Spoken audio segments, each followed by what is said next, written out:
Hello friends, welcome to Choose Another. As today's we will discuss about वैश्विक लैंगिक अंतराल report सन 2021। सबसे पहले देखते हैं ये चर्चा में क्यों है। तो वैश्विक आर्थिक मंच वर्ल्ड इकोनॉमिक फोरम्स द्वारा जारी वैश्विक लैंगिक अंतराल रिपोर्ट सन 2021 में भारत 28 पायदान नीचे आ गया है। Beti Bachao Beti Padhao one stop centre योजना, उज्ज्वला योजना, लैंगिक असमानता संबंधित मुद्दे संपादित करने हेतु सरकार द्वारा की गई कुछ पहले हैं। इसके अलावा लैंगिक समानता के सिद्धांत को भारतीय संविधान की प्रस्तावना, मौलिक अधिकार, मौलिक कर्तव्य तथा नीति निर्देश सिद्धांतों से भी जोड़ा गया है। अब देखते हैं इसके कुछ प्रमुख बिंदुओं के बारे में, जिनमें वैश्विक लैंगिक अंतर रिपोर्ट के बारे में देखेंगे। सबसे पहले तो इसे पहली बार सन 2006 में वर्ल्ड इकोनॉमिक फोरम द्वारा प्रकाशित किया गया था। इसमें निम्नलिखित चार आयामों के मद्देनजर 156 देशों द्वारा लैंगिक समानता की दिशा में की गई प्रगति का मूल्यांकन किया जाता है, जिनमें आर्थिक भागीदारी और अवसर, शिक्षा का अवसर, स्वास्थ्य में उत्तरजीविता, राजनीतिक सशक्तिकरण।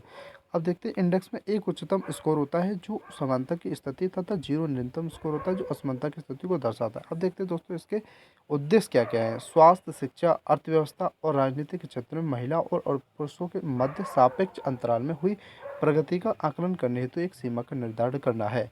वार्षिक मानदंड के माध्यम से प्रत्येक देश के हितधारकों द्वारा विशिष्ट आर्थिक, राजनीतिक और सांस्कृतिक संदर्भ में अपनी प्राथमिकता को निर्धारित किया जा सकता है। अब देखते हैं दोस्तों भारत की स्थिति क्या है इसमें। और ओवरऑल रैंकिंग दक्षिण एशिया देशों में भारत का प्रदर्शन सबसे खराब रहा है।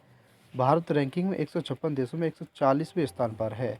जबकि देखते हैं दक्षिण एशिया देशों में बांग्लादेश 65वें स्थान पर है, नेपाल 106वें स्थान पर है, पाकिस्तान 153वें स्थान पर, अफगानिस्तान 156वें स्थान पर है, भूटान 130वें स्थान पर है, श्रीलंका 116वें स्थान पर। ये सभी हमारे पड़ोसी देशों की स्थिति है। जबकि देखते हैं वैश्विक लैंगिक अंतराल इंडेक्स 2020 में भारत 153 देशों में से 112वें स्थान पर था। अब देखते हैं राजनीतिक सशक्तिकरण। भारत के राजनीतिक सशक्तिकरण सूचकांक में 13.5% की गिरावट आई है। महिला मंत्रियों की संख्या वर्ष 2019 में 23.1 थी, जो कि वर्ष 2021 में घटकर 9.1 रह गई है। हालांकि अन्य देशों की तुलना में भारत द्वारा अच्छा प्रदर्शन किया गया है और राजनीति में महिलाओं की भागीदारी में ये 51वें स्थान पर है। अब देखते हैं शिक्षा की पहुंच में शिक्षा प्राप्ति सूचकांक में भारत को 114वें स्थान पर रखा गया है। जबकि आर्थिक भागीदारी में रिपोर्ट के अनुसार भारत में इस वर्ष आर्थिक भागीदारी में अंतर में 3% बढ़ा है। पेशेवर और तकनीकी भूमिकाओं में महिलाओं की हिस्सेदारी 29.2% की घट गई है। जबकि उच्च और प्रतिबंधित पदों पर महिलाओं की हिस्सेदारी 14.6% है और देश में केवल 8.9% फर्मों में ही शीर्ष पर महिला प्रबंधक है। भारत में महिलाओं की अनुमानित आयु पुरुषों के लेवल 1/5 है, जो कि संकेतक देश के वैश्विक स्तर पर 10 पायदान नीचे रखता है। पाकिस्तान और अफगानिस्तान में महिलाओं की औसत आय पुरुष की औसत आय 16% से भी कम है, जबकि भारत में 20.7% है। स्वास्थ्य और उत्तरजीविता सूचकांक ये भारत द्वारा खराब प्रदर्शन किया गया तथा भारत रैंकिंग 155वें स्थान पर रहा। इस सूचकांक में सबसे खराब प्रदर्शन चीन का रहा है। रिपोर्ट प्रमुख कारक के रूप में विषम लिंग अनुपात स्क्विड सेक्स रेशियो की ओर इशारा करती है। लड़कों की चाह में प्रसव पूर्व पक्षपातपूर्ण तरीके से लिंग चयन को इसके लिए जिम्मेदार ठहराया गया है। और दोस्तों देखो, प्रसव पूर्व लिंग परीक्षण जैसी प्रथाओं के चलते प्रतिवर्ष गायब होने वाली बालिकाओं के 1.2 से 1.5 मिलियन मामलों में 90 से 95% मामले केवल भारत और चीन में देखने को मिलते हैं। अब देखते हैं कुछ इसके रिफ्ट evidence highlight of the report. इसमें देखेंगे according to World Economic Forum Global Gender Gap Report 2021, India has close 62.5% of its gender gap till date. And second point is that India's gender gap on the economic participation and the opportunity sub-index and went by the 5.3% of this year.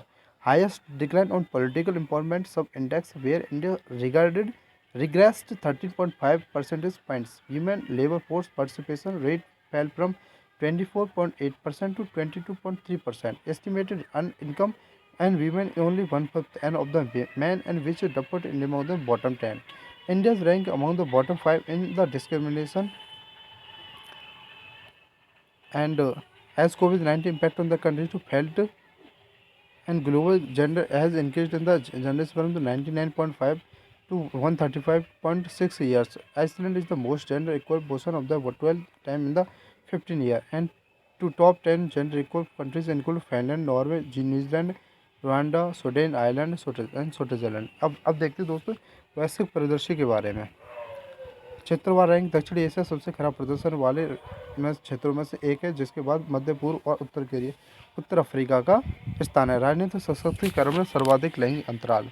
राजनीतिक सशक्तिकरण लैंगिक अंतराल सबसे अधिक है। वैश्विक स्तर पर संसद की कुल 35,500 सीटें महिला प्रतिनिधि केवल 26.1% है। कुल 34 में से अधिक मंत्रियों में केवल 22.6% ही महिला हैं। 15 जनवरी सन 2021 तक 21 देशों में से किसी में भी महिला प्रमुख नियुक्ति नहीं हुई है। बांग्लादेश ऐसा मात्र देश है जिसने जहां पिछले 50 वर्षों में पुरुषों की तुलना में ऐसी महिलाओं की संख्या अधिक है जो राज्य के प्रमुख पदों की नियुक्ति हुई हैं। आर्थिक भागीदारी के बारे में देखते हैं दोस्तों। आर्थिक भागीदारी के मामले में सर्वाधिक लैंगिक अंतराल वाले देशों में Iran, Bharat, Pakistan, Syria, Yemen, Iraq और अफगानिस्तान शामिल है। जबकि देखते हैं अंतराल को भरने हेतु समय सीमा। अंतराल लैंगिक अंतराल को समाप्त करने में दक्षिण एशिया में 195.4 वर्ष और पश्चिमी यूरोप में 52.1 वर्ष का समय लगेगा। विश्व आर्थिक मंच क्या है? अब ये विश्व आर्थिक मंच विश्व सार्वजनिक निजी सहयोग एक अंतर्राष्ट्रीय संस्था है। इसकी स्थापना 1971 में गैर लाभकारी संगठन के रूप में हुई। इसका मुख्यालय स्विट्जरलैंड के जेनेवा में स्थित है। ये एक स्वतंत्र और निष्पक्ष संगठन है। फोरम अपने सभी प्रयासों से शासन के उच्चतम मानकों को कायम रखते हुए जनहित में वैश्विक उद्यमिता प्रदर्शन करने का प्रयास करता है। वर्ल्ड इकोनॉमिक फोरम द्वारा प्रकाशित कुछ प्रमुख रिपोर्ट हैं। ये कौन सी रिपोर्ट प्रस्तुत करता है?